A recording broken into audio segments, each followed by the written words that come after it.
ఎమ్మెల్యేగా మీరు సంతృప్తిగా లేకపోవడం, ఎమ్మెల్యే పదవి నీకు పూర్తిగా సంతృప్తిని ఇవ్వని కారణంగానే ఆర్టికల్ రాశారు కాదు. ఇది ఇప్పుడు పొలిటికల్ టోన్ తీసుకోవాల్సిన అవసరమే లేదు. మీడియా దీన్ని వేరే రకంగా చూసే ప్రయత్నం చేస్తా ఉంది. ఇది టౌన్ లో జరుగుతున్న అంశాలు సమాజంలో చర్చ పెట్టాలి అని చెప్పి నేను ఒక ఆర్టికల్ రూపంలో దాన్ని ఇప్పుడు సమాజంలోకి వదిలినా. నేను ఆర్టికల్ రాసిన కాబట్టి ఈ రోజు ఇంత పెద్ద ఎత్తున దాని మీద చర్చ జరుగుతా ఉంది. నేను బయట మంత్రి గారితో ముఖ్యమంత్రి గారితో చెప్తే ఇద్దరి మధ్యలో సంభాషణగా మిగిలిపోతుండే.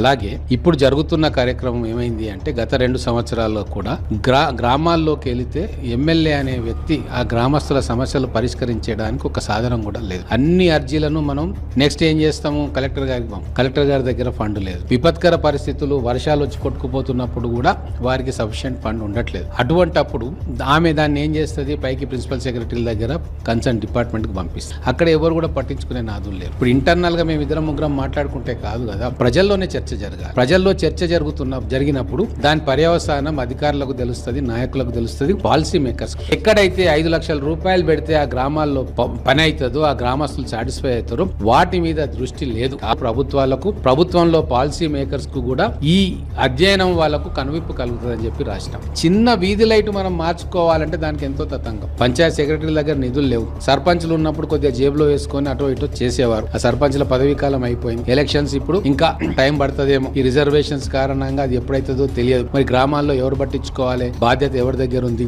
అధికారుల దగ్గర నిధులు లేవు కదా. మరి ఆ అధికారుల దగ్గర నిధులు పెట్టాల్సిన బాధ్యత ఎవరిది? ప్రిన్సిపల్ సెక్రటరీలు, ఐఏఎస్ ఆఫీసర్లు. వాళ్ళు దీని మీద చర్చ పెట్టాలి అంటే నేను ఎంతమంది దగ్గర పోయి మాట్లాడతా? ఎంతమంది మంత్రుల దగ్గర పోయి నేను మాట్లాడతా?